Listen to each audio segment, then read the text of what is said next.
when I was growing up, the girls in my neighborhood used to sing as follows. I am a pretty little Dutch girl, as pretty can be. And all the boys around my block are crazy over me. My boyfriend's name is Jello. He comes from Monticello with a pimple on his nose and 5 black toes. And that's the way my story goes. Does anything sound familiar to you? I guess I'm a different generation. I'm a different generation. Okay. The Upper East Side. There we go. Okay. What? Jamaica. All right. So let's understand this song. Let's analyze it. Real poetry, okay? Intense poetry. Pretty is pretty big. All the girls around. My boyfriend's name is Jello. What girl would pride herself in having a boyfriend whose name is Jello? He's a wimp. And he comes from Monticello. We're not talking about Monticello, Vermont down there, Washington, whatever. We're talking about the upstate, broken down. Right. Right. It was very nice. Okay. My boyfriend's name is Jello. He comes from Monticello with a pimple on his nose, right? She's so proud he has a pimple on his nose. My boyfriend has a pimple on his nose.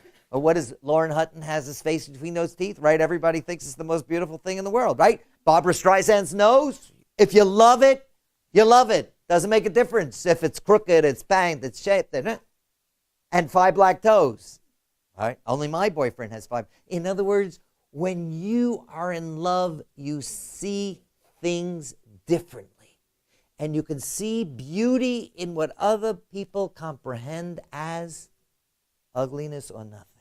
That's why it says, and thou shalt love the Lord thy God with all thy heart and with all, not believe. Love God, because loving opens. In 1912, when Edna St. Vincent Millay was only 20 years old, she published a poem by the name Renaissance or Renaissance.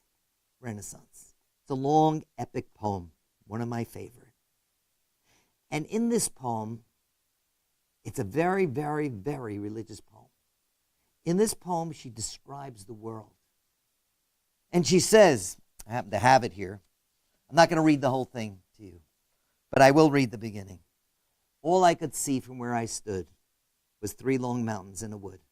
I turned and looked another way and saw 3 islands in a bay.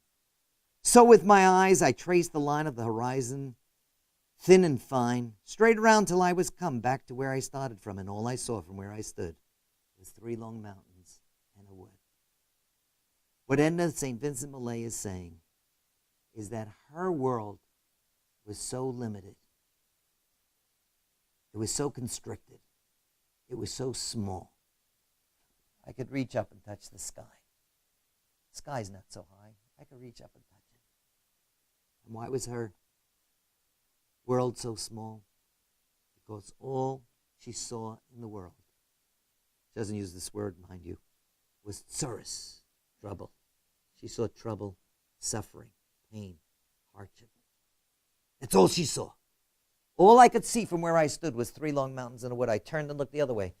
That's it. Same thing wherever I looked. The world was caving in on her. She was overwhelmed by the pain and the trouble and the travail and the suffering.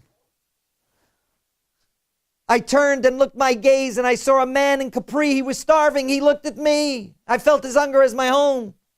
I heard at sea 2 great ships smack together, and 1,000 voices were in my throat crying, "Save me, save me, save me." And Edna St. Vincent Millay says, you know what? After a while, I couldn't take it anymore. And I said, God, give me relief. Give me a break. She says, I know now how such things could be, but all of a sudden, like the earth opened up under me, and I found myself in a grave 6 foot underground. And the earth covered me. And she says, wow, I'm relieved from my travail, from my problems, from my sorrows, from the hurt, from the suffering, from the starvation, from the poverty. And I'm in my grave. And look, I even have a thatched roof over me with grass on the top.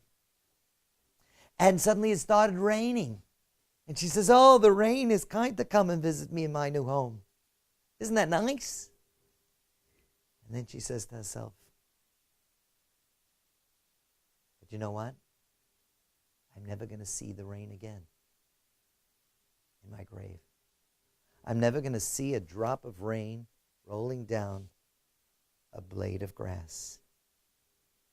After the rain, the sky will go clear again, and the apple orchards will give off a smell, and I'll never, ever smell that wonderful fragrance again. The grave is very lonely, very alone. And she says, God, give me another chance.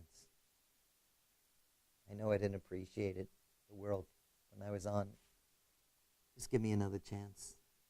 I know not how such things could be. All of a sudden, a great wind came and threw her from her grave. And she opened her eyes, and she could see a fragrant, freshened apple tree and a blade of grass with a raindrop rolling down on it. And she kissed the ground, and she ran over to a tree, and she hugged it. She says, God, no matter how great the blockages that you put in front of me, you'll never be able to hide from me your radiant identity. You could move as fast as you can in this world, but I will spot you. I will chase you. I will see the goodness that you bring to this world. It's such a moving thing. You know, sometimes we just can't appreciate what life is until life has been taken from us. That, by the way, is what Yom Kippur is all about. In Yom Kippur, we die every year. We die. Dress in shrouds. We don't eat. We don't drink. We don't engage in sex. You're dead. Why? So that we can appreciate life when it's over. We realize how much we missed it.